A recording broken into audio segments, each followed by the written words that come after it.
Ibingelele mbukele indaba yenze 1KZNTV osondelo uThabani Maphumulo ake sibheke lezo indaba ezihamba phambili osokwini lanamuhla. Lihlehlile lowabe ngumengameli lizobuyela ngonyaka ozayo elwayeyimeya yeTheku sebethuka izanya baseMarine Hill. Sikwamukele mbukele indaba yenze 1KZNTV. Lihlehlile umhlazi 17 kumfumfu kophezulu icala lenkohlakalo elibhekene nowabe ngumengameli wakuleli uJacob Zuma elithinta isivumelwano sokuthenga kwesikhali nenkampani yaseFrance iThales. Leli cala belihlezi enkantolo ephakeme eMgungundlovu namuhla nalapho bekulindeleke ukuzwakala ukuthi selikulungele nokuqulwa njengoba kwakubekiwe ngaphambilini. Ijaji uPete Kunu uhlehlisele leli cala wathi unikeza abameli baZuma isikhathi sokuze imphumela yesicelo basifake enkantolo yomthethosisekelo yokubuyekeza isinqumo sokususa umshushisi uadvocate Billy Downer kuleli cala emsola ngokuchema ngokuthi washicilela imininingwane yakhe imfihlo kwabezindaba. Belibuyele enkantolo ephakeme eMgungundlovu namhlanje icala elibhekene nowabe engomengameli uJacob Zuma. Leli cala lahlehliswa ngaphambilini kulandela ke isicelo sakhe uZuma esifake kumengameli wenkantolo yokubuyekeza kwamacala kuleli iSupreme Court of Appeal. Namhlanje ke uJudge Pete Kunu uhlehlisile leli cala wahlehlisela umhla ka-17 ku-October okuwusuku lapho kuyobe inkantolo izobheka futhi ukuthi ngabe ke zonke izicelo zakhe uZuma izihambe kanjani eceleni nanokuthi ke abameli kanye nayo inkantolo sebekulungele yini ukuthi baqale nokuqulwa kwecala. The trial is adjourned to the 17th of October 2022 at 10 o'clock as a holding date, pending the decision in respect of Mr. Zuma's application for leave to appeal to the Constitutional Court. 2, the adjournment is granted on the basis that if the application for leave to appeal has been determined by the 17th of October 2022, the trial shall commence at 10 o'clock on the 7th of November 2022 until 2 December 2022. 3, if the trial is not ready to proceed by the holding date of 17 October 2022, then a further holding date and date for continuation of the trial shall be determined. 4, on the basis that the accused undertake to appear on the 7th of November 2022, if the trial is to resume on that date, Mr. Zuma and the representative of Thales are excused from attendance on the 17th of October 2022. Siphinde sakhuluma ke naye ke ummeli wohlangothi lake ke uZuma uMondli Thuseng ukubheka nje ukuthi ngabe ke bakulungele yini ukuqula kwecala nanokuthi ke banethemba yini lokuthi isicelo sabo abasifakile enkantolo yamajaji sizophumelela. Ngey 17 zika May last year we indicated to the court that we are ready. We have been ready since to start with the trial. In fact, we are already on trial because whatever is happening now is the issues that arise out of the trial. To correct the application in the Constitutional Court had already been filed by the 10th of June. So we are simply waiting for the outcome of that application, yes. And we are hopeful that it might succeed.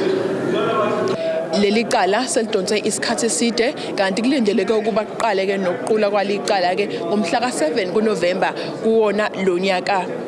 Ezindabeni ze1KZNTV nguAyanda Dube ngisemgungundlovu.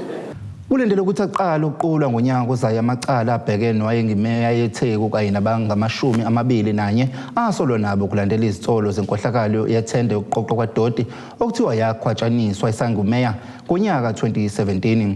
Namuhla uGumede nasolwa nabo bavelile enkantolo kodwa kusenabanye abasolwa abangenabo abameli ngenxa yokushoda kwemali. Ukuhlehla kwalamacala abhekene naloyo owayeyimeya waseThekwini uMamzandile Gumede nasolwa nabo sekwenza amanye abalandeli bakhe abangakujabulela njengoba bekuveza ukuthi basamile ekutheni kunenhlese yezepolitiki. Sinaye ke la uNtando Khuzwayo esoza ukuthi emva kokuhlehla kwalo namhlanje njengoba sekuvela nemibiko ethi uqulwa kwalo ngase kube khona ngonyaka ozayo. Khuzwayo ukuphawula kwenu sanibona njalo ngihlezi nikhona la enkantolo ukuzokweseka uMamzandile. Yebo, siyabonga kakhulu ithuba enisinikeza lona. Kusiphatha kabi kakhulu ukuthi umama useqeqelana iminyaka esayibe mine manje ibheke emhlanu njengoba beshile ngonyaka ozayo ukuthi beshile enkantolo cishe ngathi liqulu ngonyaka ozayo. Kuyinto ebhlungu kakhulu ke lokho ngoba naye kuyamhlukumeza njengomuntu angikholwa ukuthi emhlabeni ukhona umuntu okujabulelayo ukuthi ube kwamacala nokuthi uhambe inkantolo. Ukuyeke nje ukuthi phezulu kwalokho ukuzovela lapha enkantolo kubiza itshe lemali. ngoba kumele licala libekwe ku-level e-high court. So abantu abasetshenziswayo akubona abameli laba abajwayelekile kodwa yilabo kuthiwa ama-advocates, and ama-advocates ayabiza kakhulu. Iyaqhubeka le nto lena ngempela, iyamhlukumeza and ivimba namathuba-ke akhe kwipolitiki ukuthi aqhubekele phambili njengomuntu oyi-prominent figure kwipolitiki la KwaZulu-Natal naseSouth Africa. Nge-weekend kade kune-policy conference and uMamZandile nimseka nje uvele uku-step aside ngakho kuhamba khona wona lamacala. Bekade futhi kuneyiphakamiso njenge-province ekhona la KZN ukhona isiphakamiso besithi u-step aside kuzomele ususu. Kuniphatha kanjani mangabe ekupheleni kwayo i-conference uvele ukuthi sazoqhubeka u-step aside? Vele i-conference le ibihlezi i-policy conference ibingeke ize ithathe inqumo, isinqumo sokuthi i-policy noma i-resolution iyahlala yini noma iyasuswa siyositha national conference. So le bekumzimba ozorecommenda kwi-national conference ukuthi fanele kwenzakaleni. Kodwa thina sisamile ekuthaneni u-step aside indlela osetshenziswa ngayo awuyisize organization, kunokuthi uyisize uyayihlaphaza uyayiqedela nje uyasenza sixabane singazwani kunokuthi kube yithuluzi lokuthi lisibumbe. Ingakho sifisa ukuthi ususwe.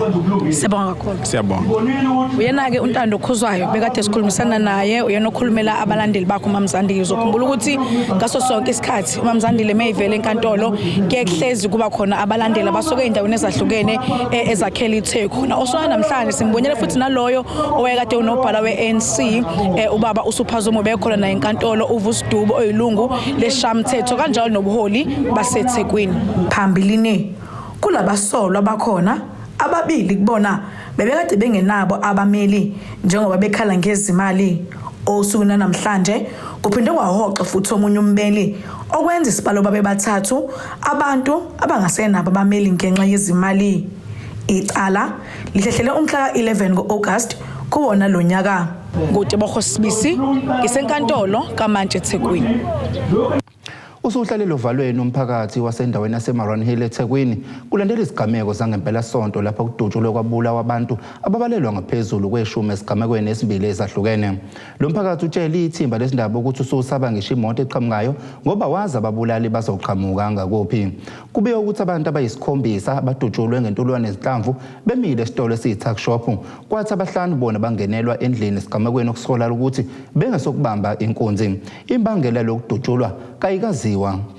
Zilokhu iqhubeke njalo izigameko zokubulawa kwabantu kuleli. Isigameko sakamuva esasendaweni yaseMarwan Hill eThekwini nalapho kudutshulwe kwabulawa abantu abahlanu bengenelwa zigebengu endlini. Kwesinye ke isigameko kubulawe abayisikhombisa esitolo esiyi-tuck shop eSavannah Park kuyona le ndawo. Ilungu lomndeni womunye wabadlulile emhlabeni lichaza ngokwenzekile. Baba ungenile wahlala badlala amakhadi waphuma mefika lapha wafike waplace lento kade ezoyithenga wabingelela wayingcokolela njengenjwayelo. Kwase kuyafika abafana abadubula nokudubula kwabo abadubulelanga lapha badubule beseza kubona. Thenga isikhathi bedubula beza kubona babaleka bengaphandle babalekela ngaphakathi. Ngaphakathi ke bafike ke babadubula ngoba bebenze sure ukuthi ukudubulwa kwabo akekho zosinda. Lo bekade sesibhedlela akakwazanga ukuthi asine izolo ekseni phinde wathola imbiko ukuthi naloyo obekade sesibhedlela useshonile. Ngemuva kwalezi izigameko zangempela sonto namuhla ekseni lomphakathi uvuke ngezindaba zokunye ukudutshulwa okwenzeke kuyona futhi le-tuck shop kusukela ke gasekuqaleni kwenyanga eyedlule sekufinqwaba yabantu eindaweni zokucima ukoma njengoba ke kusanda kuhlaselwa abanye eMgungundlovu. Lokhu sekuhlasela ibhojozi emphakathi kwazise kayaziwa imbangela yalokho kubulawa. Singathola ukuphumula uma engakhipha bonke laba akade enabo ngoba kade bebathathu. Sakujabulela nje ukuthi ababantu bobathathu basho ukuthi bekwenze njani. Futhi mawukuthi lento ayizange ukusukunyelwa kusho ukuthi miningi imindeni esazokhala la ngaphandle. Ngoba manje uyabona ukuthi ibhamu lezi zikhona ziningi impela manje angazi noma mhlambe isolution ingaba ukuthi amaphoyisa achithwe namasosha angene door to door assess ukuthi kwenzakalani makuthi ayithola lezi ibhamu ezingekho emthethweni kuboshwa abantu noma kuthathwe ibhamu angazi ukuthi kungenziwa kanjani ngoba nabo laba abaphethe lezi ibhamu ababadala ulusha ongazi ukuthi lungenelwe yini. Ukhomishana wamaphoyisa esifundazweni evakashele yona ke le ndawo uthi ke inkinga enkulu ababhekene nayo ukutholakala kalula kweyibhamu ngakho baseyinhlelweni zokuqinisa umthetho kulokhu. Our biggest challenge that we have is easy access to firearms and ammunition. That's our biggest challenge that we have in the province. As part of our efforts to try and cap on these matters, we're doing our level best to try and engage with those that are responsible for selling firearms, those that are responsible, that are owning firearms in terms of the safekeeping. There's thousands of security companies that have got firearms in their positions. There's law enforcement that have got firearms in their positions. So we have to engage all those role players to make sure that they come up with strict measures to try and prevent the losses of firearms and to prevent their firearms from being used illegally and as well as ammunition that has been sold. Indaba yenziwa KZNTV kubukuntombi khona Mvubu eThekwini. Uhlalo weqembu le-IFP esifundazweni KwaZulu-Natal uThami Ntuli uthi abantu abamnyama sebehlupheke kakhulu behluphekela ingqalasizinda ehlanganisa amanzi, ugesi, imigwaqo kanye nokunye. Ngakho-ke leli ithuba elihle lokuthi balungise amaphutha enziwa ngaphambilini. uNtuli usho lokho ekhuluma nomphakathi waseNhlabane kuWard 3 ngaphansi kwamasipala uMfolozi ngesikhathi leli qembu liqhuba umkhankaso walo wokhetho lokuchibiyela oluzoba mhla zi-3 kuNcwaba. Sesihubela sakusha ukuthi ke kubonakala ukuthi yiphi ekhonyayo phakathi ke kwamaqembu epolitiki ahlukene angeneleke ukhetho lokuchibiyela kwaWard 3 kwaMbonambi kumasipala waseMfolozi enyakatho likaMthaniya. Lolu khetho luzokuba ngemhla zi-3 kuNcwaba. Lokhu ke kuza ngemuva kokuthi kwaWard 3 ubungasenali ikhansela kulandela kokudlula emhlabeni kwekhansela le-IFP ebekuyilona ke eliphethe kule ward. Iqembu lenkatha libe seliqhuba umkhankaso walo wokushayela isipikili okugcina nalapho ke bebezonxenxa amavoti ukuze le ward ke ibuyele kubo. Lowo nguhlalo we-IFP KwaZulu-Natal ethuluka inkulumo yakhe izolo uthi ke umuzi nomuzi kuzomela ube nompompi njengoba umntwana wakaphinda ngene ebathume ukuba behambise izidingo zomphakathi. Umntwana aphinda ngene lokhu asithume kona kube sikwenze ukuzama ukuxazulula inkinga eyibhekene nanje ngomphakathi inene ngofakazi kusesiqalile. Kodwa ke akuyona indlela lena yokuhlinzeka amanzi ukuthi abantu bayathola amanzi emathangweni. Ngifuna ukuthi ngifake ompompi umuzi nomuzi lapha eMfolozi naseKhengcethwa. Amanzi ayilungelo lomuntu lokuphila. Umuntu akakwazi ukuphila ngaphandle kokuphuza amanzi. Manje asikwazi ukuhlala emahhovisi thina nezingane zethu siphuza usuku nosuku obasi bethu abavotile bebengawathola amanzi. Umphemba ubesegcizelela ukuthi ke abantu abangavoti ngokwamaqembu kodwa ke abavoteli iqembu elingenankohlakalo elizokwazi ke ukuletha intuthuko emphakathini. Kulezi insuku ezisele ezimbalwa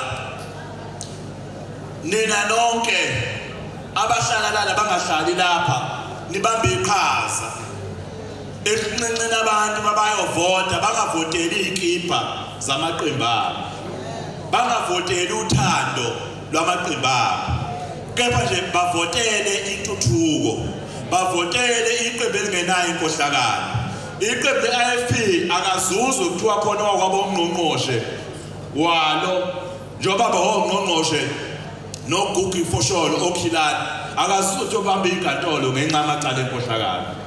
Iqembu le-IFP ezimeyeni ezikhona nekeze abakhona akazuthi umshaye yodwa kuthiwa ihamba inkantolo ngenxa amacala enkohlakalo. Ngoba iqembu le-IFP liyaqikelela ukuthi malisebenza lisebenzela abantu. Lesigaze indaba zo1KZNTV mina ngenkosamukeliso Nqulunga bika ngisenhlabane kwaMbonambi. Mbukela ke sithi shelele izitolo siyabuya nendaba ungayindawo.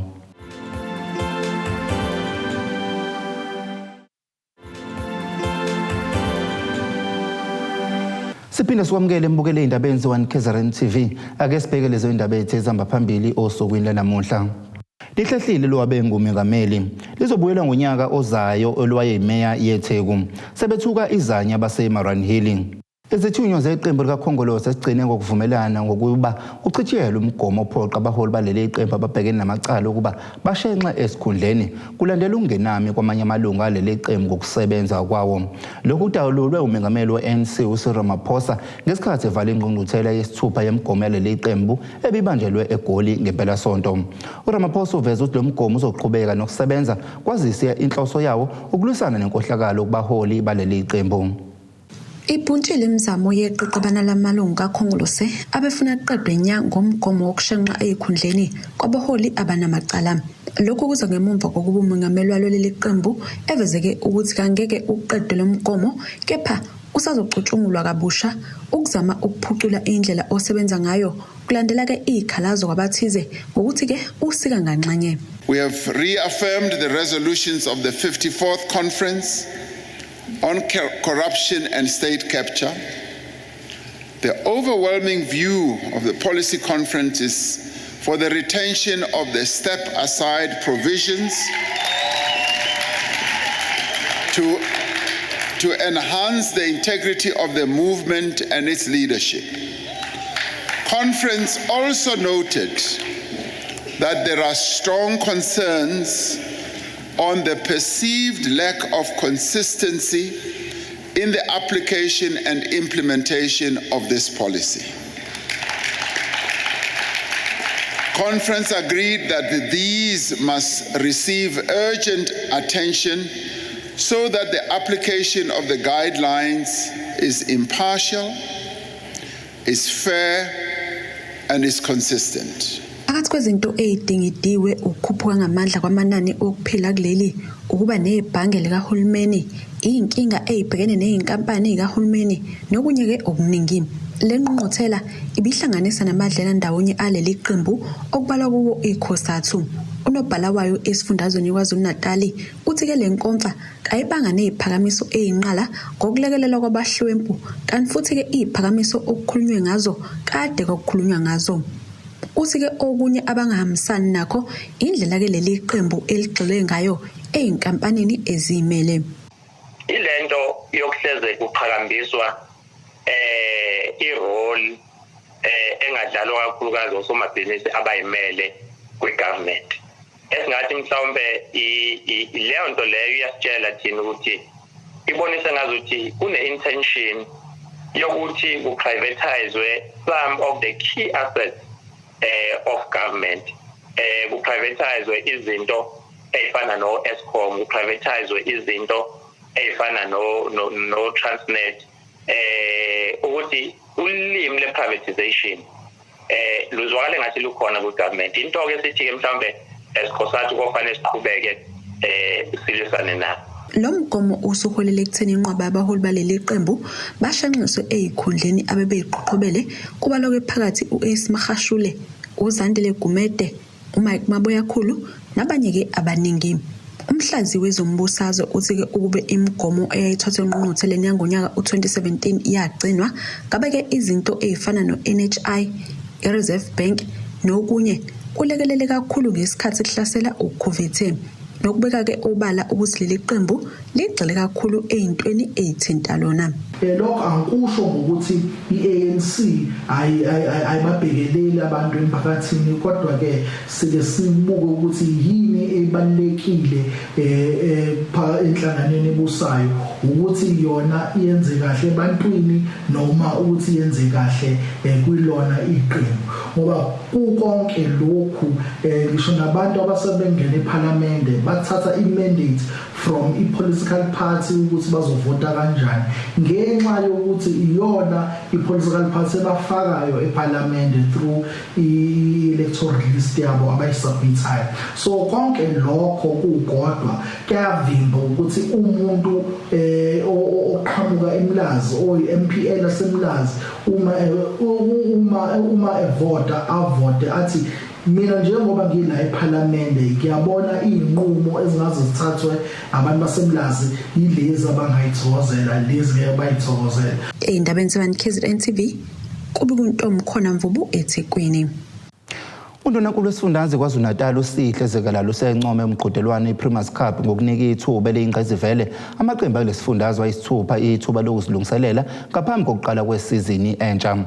Ekhuluma izikalala ngenkathi kusonga lo mqhudelwano weinsuku ezimbili eMgungundlovu uphinde waveza ukuthi ukwanda kwesibalo samaqembu agijima uDStv Premiership kuzonika ithuba intsha enekhono kunobhutshuzwayo. Umqhudelwano womnyaka yonke obizwa ngePrimus Cup nohlelwa ihhovisi likaNdunankulu kanye nomnyango wezemidlalo esifundazweni KwaZulu-Natal uthathwa njengowusizo kakhulu kumaqembu kulesifundazwe njengoba esuke elungiselela ukuqala kwesizini entsha. Undunankulu wesifundazwe KwaZulu-Natal uSihlehlile uthi lokho kufana nesibosiso kumaqembu ayisithupha akwaZulu-Natal ayingxenye yebhola elikhokhelwayo. Leli thuba libaluleke kakhulu ngoba ama-team amakhulu uma kuthiwa i-pre-season kumbe kuzoqala isizini wathole ilungiselela ahambe aye kuma-camp ey'ndaweni ey'thize la azohlala ndawonye khona azicije ngokuserious. Thina-ke KwaZulu-Natal uma sibheke esinye isimo sama-club ethu yisko sithe sathatha isinqumo sokuthi before kuqale isizini masibe ne-cup ebizwa nge-Premiers Cup ekwazi ukulungiselela amaqembu KwaZulu-Natal angene kwi-season eseredi efana namanye ama-club. Siyafisa ukuyibongela eRichards Bay, sibongele wonke amanye ama-club ku-DStv League ngokuthi akwazile ukuhlala phezulu. Lokhu kuveza ukuthi okokuqala njengekwaZulu-Natal siyathuthuka ngokwezemidlalo especially ibhola. But okwesibili kunika ithuba ukuthi abantwana abaningi abadlala ibhola bakwazi ukuziveza mase bekwazi ukuthola eduze ama-club abazokwazi ukudlala kuwo. Ngoba as ama-club esemahlane kusho ukuthi baningi abantu abazophuma bama-scout bayobheka abadlali throughout KwaZulu-Natal. As a result of that, ikhono labantwana li-identifyeke bakwazi ukungena abadlali. Lo mqhudelwano uthatha izinsuku ezimbili uqala enkundleni eKingswell ithini eMlazi waze wayophothulwa enkundleni yaseHerikwana eMgungundlovu. Amaqembu abeyingxenye yalo mqhudelwano amaZulu FC, iMaritzburg United, iGolden Arrows, iRoyal AM, iRichards Bay FC kanye noThungathi FC olugijima kwiMotsepe Foundation. Abantu bakwaZulu-Natal neSouth Africa iphelele masiqhubeke sisupporte ezemidlalo. Ezemidlalo ziyasilekelela ngokuthi zifukule ithalente ebantwini. Kodwa sithi futhi masiqhubeke siyivocavoca ngoba ukuyivocavoca kusilethela impilo. Ompetha abasha kulonyaka abagcine bekhale beyimuka nalosicoco kube iRoyal AM ehlule amaZulu FC ngamagoli 2-1. Bukele asithishelele itolo siyabuya ungayindawo.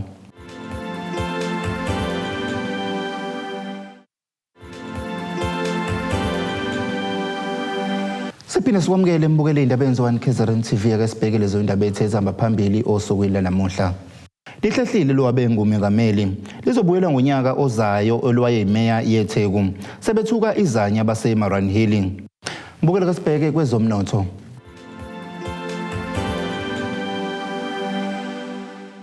Irandi lu-16.52 cent maqhathaniswa nedola laseMelika, libo 20.13 cent maqhathaniswa nopondo waseBrithani, libo 16.90 cent maqhathaniswa ne-euro kanti igolide lona libiza $1,766, 31 cent i-ounce kuthiwele ungahluziwe ubo $103.97 cent umphongolo.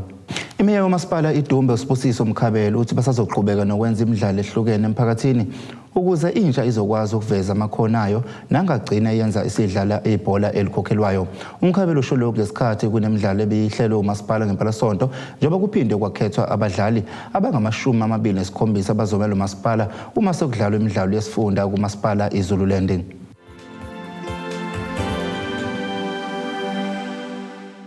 Ibhola lezinyawo elomnqakuswano isibhakela kusangezinye zezemidlalo eyisihamba phambili naseyindaweni zasemakhaya. Lokho kuqhame ngempela sonto njengoba kunemidlalo enhlobonhlobo ebiqhubeka ngaphansi kamasipala iDumbe. Echaza umeya uswabeka imali kwisabelo mali somkhandlu esobhekelela ezemidlalo ukuze intsha izoqoqeka. Sinama games i-Emerald Cup yaseDumbe eholdwa ke ofisini njengameya. Siqalile lemidlalo kuwo wonke ama-ward kwadlalwa kwaba kuhle ngibeke imali ke engo-10,000 per ward. Njengamanje into eyenzakalile ke onke ama winners or iquad from kulama ward onke iwona adlalayo namhlanje. Kodwa ke ngifisa ukusho ukuthi amakhodi akhona kule midlalo esinawo namhlanje awu-8 kuhlanganisa i-boxing, kuhlanganisa i-volleyball, kuhlanganisa i-netball, ladies soccer ne-soccer esiyaziyo. Kodwa ngiyafisa nje ukubonga kakhulu kumphathi waseDumbe we-support ikakhulukazi kubantu abasha ukuthi baphume ngobuningi. Lokho okwenzakalayo namhlanje yilokho kade befisa ukuthi ukuba khona kwethu emkhandlwini yilokho kade bekufisa. Asigcini ke lapho umgwaqo nje uwodwa uthi nge-27 December sizoyicijela noma sizoyilungiselela ekutheni ama games la awe district iZululand district ngoba sazi ukuthi sinomasipala abahlanu sile endaweni yasophongolo mhla ka-27. So yilokho kakhulu ukuthi namhlanje ngicela bonke nje umuntu owazi ngesports alikhiphe ikhono lakhe ngoba namhlanje la kukhona bazogcina beselectwa ekutheni bayodlalela ke nakuma professionals badlalele isports esikhokhelwa. Umkhabeli uthi lokho kungezinye zezindlela zokuvulela abantu abasha amathuba ukuthi babonwe abanye amaqembu amakhulu ukuze onekhono egcine sekwazi ukusiphilisa ngezemidlalo. Abantu abasha kufanele bakuyeke ukuyibandakanya nama drugs nani nokonke nje okunye okuzobambezelela ikhono lomuntu. Thina njengomkhandlu owethu umsebenzi ukuthi sibudgethela abantu abasha. Njengamanje ngicela basethembe abantu abasha baseDumbe ukuthi kune budget yabo sizobathathela ama drivers license iward neward. 2 sizobathathela ama security certificate iward neward. 3 sports sizoba assista futhi ukuthi uma kukhona umuntu oveze ikhono sizomlekelela njengomkhandlu ukuthi aqhubeke njoba sazi nje njoba sikhona nje namhlanje sinodadewethu kuthiwa uNtsiki odlala iNetball National. 2 sinodadewethu walapha nje kwa-ward 2 lapha phesheya nje kwaNgwanya udlala kwi-province yeMpumalanga. Sinontombazana olapha eyibomvu ulapha eFree State udlala i-ladies soccer. So njengami nje ngoba ngikhona angifisi ukuthi ngibone umuntu omusha enenkinga yokuthi yena unekhono kodwa ngingakwazi ukumlekelela njengomkhandlu. Le midlalo ibihlanganisa amawadi ayishumi kugcine kuwina iqembu la ku-ward 3 lihlulela ku-ward 6 kuma penalty. Baphinde bathola izinto ezintsheceke zezokudlala. Kodwa Sibisi kibika ngiseDumbe. Mbukele sibheke isimo sezulu esingalindeleka.